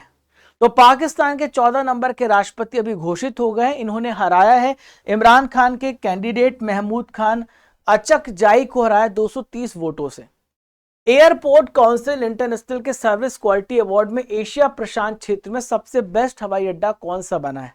तो देखिए सबसे बेस्ट हवाई अड्डा इंदिरा गांधी हवाई अड्डा है, जो आपको न्यू दिल्ली में देखने को मिलेगा। तो दिल्ली हवाई अड्डा जो है 4 करोड़ यात्रियों के साथ इसकी वार्षिक क्षमता है। लगातार 6 सालों से एशिया प्रशांत क्षेत्र में 2023 के लिए ACI ASQ के द्वारा सबसे बेस्ट हवाई अड्डे का खिताब जीत चुका है। अगला प्रश्न ये रहा, भारत शक्ति अभ्यास हाल ही में कहां पर आयोजित किया गया? Bharat Shakti exercise has been held where? तो देखिए दोस्तों भारत शक्ति अभ्यास जो है राजस्थान के पोखरण में आयोजित किया गया है। कहां पर? राजस्थान के पोखरण में 12 मार्च 2024 को आयोजित किया गया। और ये त्रिसेवा अभ्यास है, यानी हमारी जल सेना, थल सेना और वायु सेना, ठीक है, तीनों सेनाएं इसमें पार्टिसिपेट की। जो भी उपकरण बनाए गए हैं उसका भारत शक्ति प्रदर्शन कर रहा है। भारत बता रहा है कि हम कितने मजबूत देश हैं, और भारत ये भी बता रहा है कि हमारे पास ऐसे वेपन है, आप इसे खरीद भी सकते हैं। तो देश की अर्थव्यवस्था को भी मजबूत करना और साथ ही साथ देश के शक्ति प्रदर्शन को भी यहां पर दिखाया जा रहा है। हाल ही में सतर्कता आयुक्त के रूप में किसे अपॉइंट किया गया? Who has been appointed as a vigilance commissioner recently? तो देखिए यहां पर सतर्कता आयुक्त के रूप में AS राजीव जी को अपॉइंट किया गया है। इसे AS राजीव को, देखिए सतर्कता आयुक्त एक कमीशन है, उसमें एक मेंबर बने हैं AS राजीव, और यहां पर राष्ट्रपति द्रौपदी मुर्मू जी ने इनको आयोग में जगह दी है, केंद्रीय सतर्कता आयोग में जगह दी है। अभी देखिए इनका जो कार्यकाल होगा 4 इयर्स का होगा और 65 साल रिटायरमेंट होगा। जो भी पहले पूरा हो जाएगा वही इनका टेन्योर होता है। देखिए सतर्कता आयोग जो होती है ये भ्रष्टाचार को खत्म करने के लिए है, और के संथानाम समिति जो थी इन्होंने इस रिपोर्ट को पेश किया था, तब 1964 में इसकी स्थापना की गई थी सतर्कता आयोग की। लैंगिक असमानता सूचकांक जारी किया गया दोस्तों। तो 2022 में भारत को कौन सी रैंक मिली है लैंगिक असमानता सूचकांक में? तो लैंगिक असमानता सूचकांक में हमारी रैंक है 108। कितनी है? 108 है। और UNDP ने, संयुक्त राष्ट्र विकास कार्यक्रम ने इस रिपोर्ट को जारी किया। भारत का स्थान 193 देशों में 108 स्थान है भारत का, ये बात आप याद रखिएगा। देखिए टॉप देश पे डेनमार्क का नाम आता है, नॉर्वे आता है, फिर स्विट्जरलैंड, फिर स्वीडन, फिर नीदरलैंड। तो सबसे टॉप पे डेनमार्क है। अगला प्रश्न आप सभी की स्क्रीन पर ये रहा। अगला प्रश्न आप सभी की स्क्रीन पर ये रहा।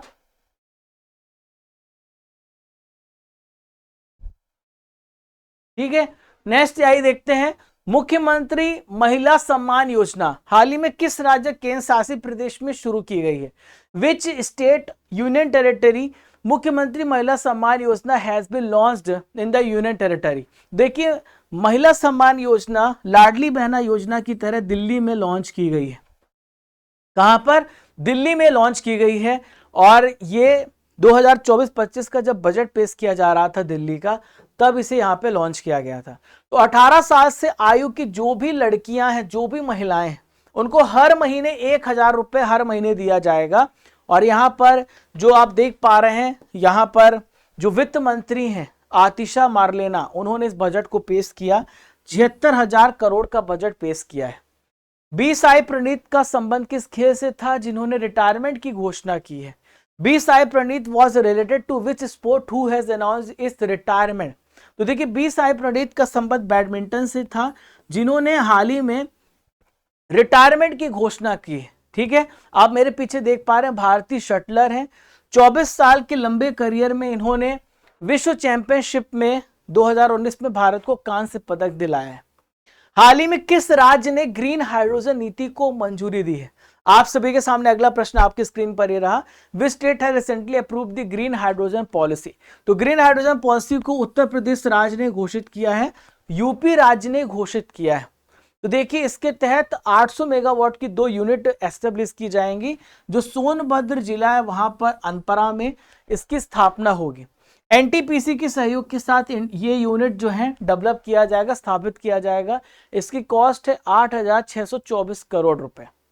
नेशनल क्रिएटर्स अवार्ड 2024 में cultural ambassador of the year का अवार्ड हाल ही में किसे मिला है?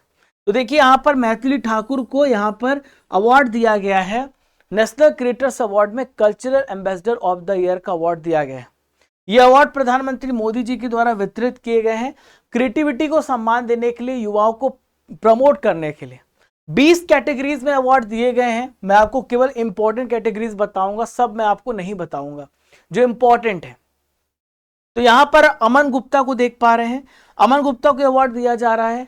तो सेलिब्रिटी ये creator of the year, best micro creator है Aridaman, best creator in gaming category Nischay है, और best health and fitness creator है Ankit Baiyanpuria. Best creator in food category है Kavita Singh. Most creative creator है आरजे रौनक, आप इनको जानते होंगे बउआ के नाम से।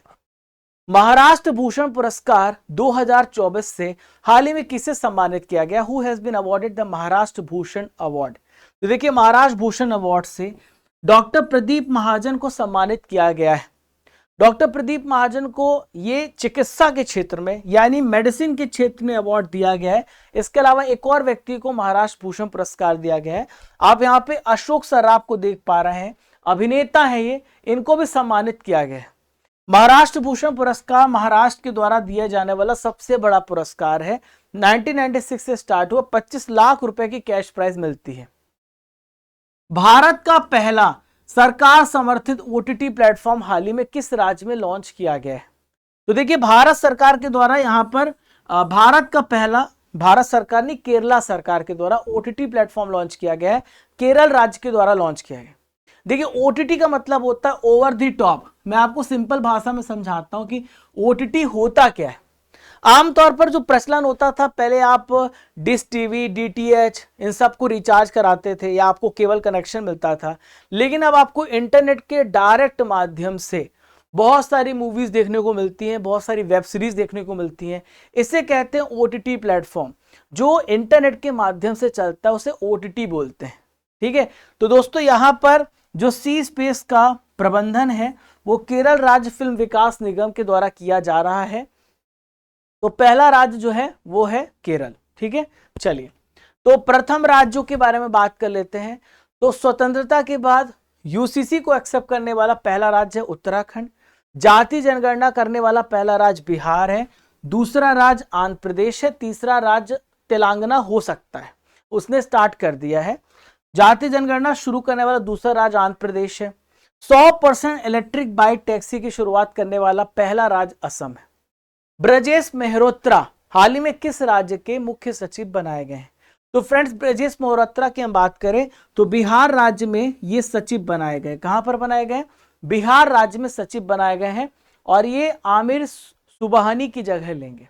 देखिए, बिहार करंट अफेयर्स को डिस्कस करते तो बिहार केंद्रीय विश्वविद्यालय को हाल ही में यूजीसी ने श्रेणी 1 का दर्जा दिया है। बिहार विधानसभा के नए डिप्टी स्पीकर बने हैं नरेंद्र नारायण यादव। ठीक है, नंद किशोर यादव बिहार विधानसभा के हाल ही में अध्यक्ष बने हैं। बापू टावर आपको कहां पे देखने को मिलेगा? पटना में देखने को मिलेगा। मिशन दक्ष कहां पे स्टार्ट हुआ? बिहार में। यहां पर साक्षरता को और मजबूत करने के लिए मिशन दक्ष स्टार्ट हुआ है। स्वेलिंग द सन, इस नाम की पुस्तक को हाल ही में किसने लिखा है? Who author the book titled swelling the sun? तो दोस्तों लक्ष्मी मुर्देश्वर पुरी इसका राइट आंसर हो जाएगा। लक्ष्मी मुर्देश्वर पुरी ने स्वेलिंग द सन पुस्तक लिखा है। दोस्तों यहां पर इस पुस्तक में के माध्यम से महिला सशक्तिकरण पर प्रकाश डाला जा रहा है। नेवल वॉर कॉलेज गोवा में चोल भवन का उद्घाटन हाल ही में किसने किया है? Who has inaugurated the Chola building at the naval war college? तो दोस्तों यहां पर हमारे भारत के रक्षा मंत्री हैं राजनाथ सिंह। तो राजनाथ सिंह के द्वारा गोवा में चोल भवन का उद्घाटन किया गया है। चोल भवन का नाम चोल राजवंश के नाम पर रखा गया है। यहां पर ट्रेनिंग होगी और यहां पर क्या है? प्रशासन यानी एडमिनिस्ट्रेटिव भवन है, एडमिनिस्ट्रेटिव बिल्डिंग है। मीथेन सेट को हाल ही में किसने लॉन्च किया है? Who has launched the methane set? तो फ्रेंड्स मीथेन सेट को लॉन्च किया स्पेसएक्स ने लॉन्च किया है। किसने लॉन्च किया है? स्पेसएक्स ने यहां पर मीथेन सेट को लॉन्च किया है। तो दोस्तों मीथेन सेट के माध्यम से जो गैस साइट है जहां से मीथेन निकलती है वो डिटेक्ट किया जाएगा। जहां भी मीथेन का उत्सर्जन होगा उसे ट्रैक किया जाएगा इसके माध्यम से। ठीक है। चक्षु प्लेटफॉर्म को हाल ही में किस विभाग के द्वारा लॉन्च किया गया? Chakshu platform has been launch by which department? तो देखिए चक्षु जो प्लेटफॉर्म है दूर संचार विभाग के द्वारा यानी डिपार्टमेंट ऑफ टेलीकम्युनिकेशन के द्वारा लॉन्च किया गया। बहुत सारे आपके फोन पर स्पैम कॉल आते हैं, बहुत बार धोखाधड़ी हो जाती है आपके साथ। तो दोस्तों आप इस पर रिपोर्ट कर सकते हैं चक्षु प्लेटफॉर्म के माध्यम से, ये आपकी हेल्प करेगा। इस प्लेटफॉर्म के माध्यम से अगर आपके साथ धोखाधड़ी हुई बैंक अकाउंट से रिलेटेड, सिम से रिलेटेड, गैस कनेक्शन से रिलेटेड, केवाईसी अपडेट और इलेक्ट्रिसिटी कनेक्शन, ऐसे बहुत सारे स्कैम होते हैं, तो आप इसमें चक्षु प्लेटफॉर्म में आप अपनी रिपोर्ट दर्ज करा सकते हैं। फेलिटी टेओ हाल ही में किस देश के नए पीएम बने हैं? Feleti Teo has become the new prime minister of which country? तो तुवालू के नए प्राइम मिनिस्टर बने फेलिटी टेओ। देखिए तुवालू आपको कहां पर देखने को मिलेगा? तो ऑस्ट्रेलिया की लोकेशन तो आप सभी को पता है, और ये प्रशांत महासागर है, ये पापा न्यूगिनी है। यहां पर आपको बहुत सारे आइलैंड्स दिख रहे हैं, ये है तुवालू, और तुवालू की राजधानी है फुनाफुटी। और ये जो आधिकारिक भाषाएं यहां पर है तुवालुअन अंग्रेजी, और यहां पे जो करेंसी यूज होती है ऑस्ट्रेलियाई डॉलर और तुवालुअन डॉलर होती है। भारतीय नौसेना के द्वारा आईएनएस जटायु को नौसेना बेस ग्रुप में कहां पे कमीशन किया गया है? तो फ्रेंड्स इसका राइट आंसर हो जाएगा लक्षद्वीप, इसका सही उत्तर हो जाएगा। तो लक्षद्वीप में 6 मार्च को यहां पर आईएनएस जटायु को शामिल किया गया है, और लक्षद्वीप में है मिनी कॉय आइलैंड, वहां पर आईएनएस जटायु का नया बेस बनाया गया है। तो आईएनएस जटायु पर देख पा रहे हैं आप आईएनएस जटायु कितना बड़ा है। तो फाइटर जेट्स हो गए, भारी विमान हो गए, इसका संचालन किया जा सकता है। एक्चुअली से इसलिए रखा गया है, तो मालदीव में चाइना का कब्जा हो रहा है, तो दोस्तों भारत यहां पर क्या कर रहा है? उसको काउंटर करने के लिए अपने लक्षद्वीप को भी तैयार कर रहा है भारत। ठीक है। लक्षद्वीप आपको कहां पे देखने को मिलेगा? ये इंडिया का आप ये वेस्टर्न पॉइंट देख पा रहे हैं, यहां पे आपको लक्षद्वीप देखने को मिल रहा है। लक्षद्वीप की कैपिटल कवरत्ती है, प्रफुल्ल पटेल यहां के प्रशासक हैं। तामस सुलियोक हाल ही में किस देश के नए राष्ट्रपति बने? Tamas Sulyok has become the new president of which country? तो देखिए तामस सुलियोक जो है हंगरी के नए राष्ट्रपति बने हैं, इसका राइट आंसर है। तो दोस्तों यहां पर कैटलिन नोवाक मेरे पीछे आप देख पा रहे हैं, तो इनके ऊपर आरोप लगा था, एक यहां पर आरोपी था, उनको इन्होंने सजा माफ कर दी थी, तो उसके ऊपर आरोप लगा था, वो बाद में सिद्ध हुए, और राष्ट्रपति होते हुए इन्होंने उनको सजा माफ कर दी थी। बाद में बहुत प्रेशर हुआ, फिर उन्होंने रिजाइन कर दिया। फिर हंगरी की संसद ने नया यहाँ पे राष्ट्रपति अपना चुन लिया है, तामस सुलियोक को यहाँ पर चुन लिया है। आज का आखिरी इंपॉर्टेंट करंट अफेयर दोस्तों, आशा करता हूं आपको बहुत अच्छा लगा होगा आज का सेशन। शेयर करना मत भूलना सभी साथियों के साथ। राष्ट्रीय आपदा प्रतिक्रिया बल जिसे हम एनडीआरएफ बोलते हैं, तो एनडीआरएफ के महानिदेशक कौन बने हैं? तो देखिए एनडीआरएफ यानी जिसे हम बोलते हैं national disaster response force, Piyush Anand यहां पर इसके नए महानिदेशक अपॉइंट किए गए हैं, और ये अतुल करवाल का स्थान लेंगे। आप ये बात याद रखिएगा, यूपी कैडर के 1991 बैच के आईपीएस ऑफिसर। थोड़ी बात कर लेते हैं एनडीआरएफ की, इससे रिलेटेड बहुत सारे क्वेश्चन पूछे जाते हैं। देखिए एक एक्ट पारित किया गया था हमारी पार्लियामेंट के द्वारा जिसे हम बोलते हैं नेशनल डिजास्टर मैनेजमेंट एक्ट, 2005 में पारित किया गया था। जब भारत में किसी प्रकार की कोई आपदा आती है तो इसके लिए हमारे पास एक रेस्पॉन्स फोर्स होना चाहिए। तो इसीलिए फिर एनडीआरएफ की स्थापना हुई 2006 में इस एक्ट के माध्यम से, जो 2005 में पारित हुआ था। किसी भी प्रकार की कोई नेचुरल या फिर ह्यूमन बेस्ड कोई भी कैलेमिटीज आती है, डिजास्टर आता है, तो उसके प्रति हमारी एनडीआरएफ हमेशा एक्शन में रहेगी। तो दोस्तों ये था 70 महत्वपूर्ण प्रश्नों की क्लास। अब दोस्तों आपका होगा टेस्ट, आपने जो भी पढ़ा है उससे रिलेटेड। तो तैयार हो जाइए 10 महत्वपूर्ण प्रश्नों के टेस्ट के लिए। ऑस्कर अवार्ड पहली बार किस वर्ष में दिए गए थे? तो 1929 में ऑस्कर अवार्ड दिए गए थे। मिस वर्ल्ड 2024 का जो आयोजन है वो किस देश में किया गया है? तो भारत में किया गया है।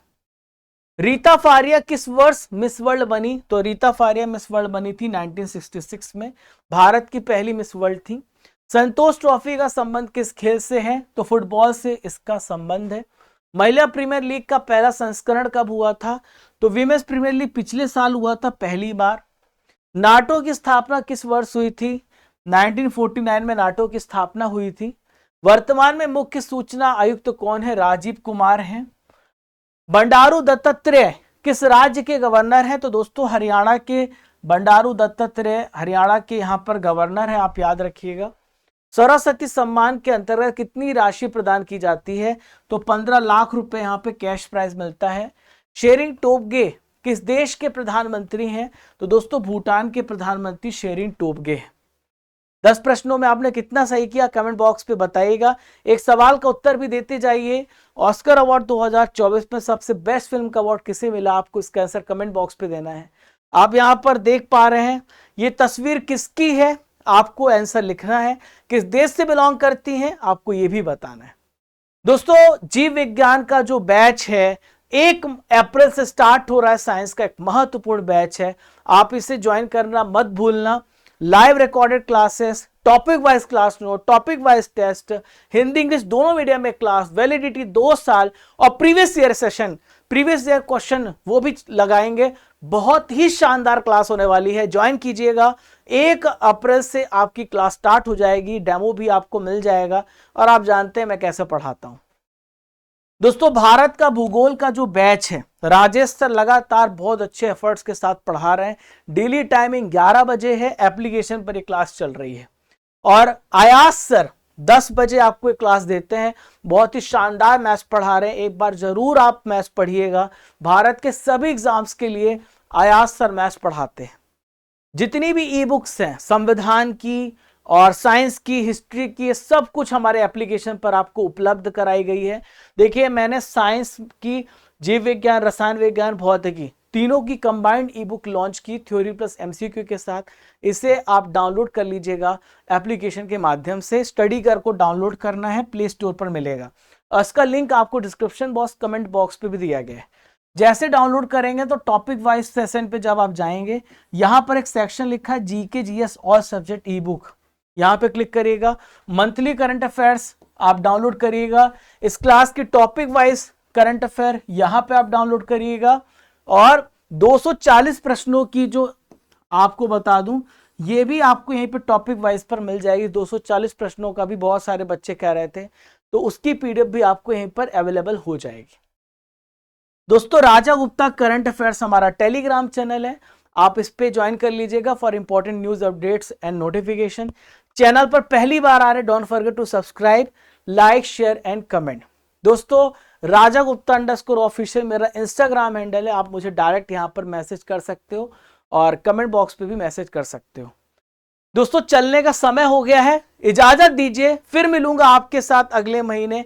और प्लेलिस्ट को देख लीजिएगा जहां पर आपको पिछले महीने के करंट अफेयर्स पढ़ने का मौका मिल जाएगा। जनवरी, फरवरी और दिसंबर, नवंबर, उसकी पीडीएफ भी आपको एप्लीकेशन पर मिल जाएगी। सारी सुविधा आपके लिए हमने यहां पर बनाई है। तो दोस्तों मिलते हैं, तब तक के लिए जय हिंद, जय भारत। जब तक तोड़ेंगे नहीं तब तक छोड़ेंगे नहीं। खुश रहिए, मुस्कुराते रहिए।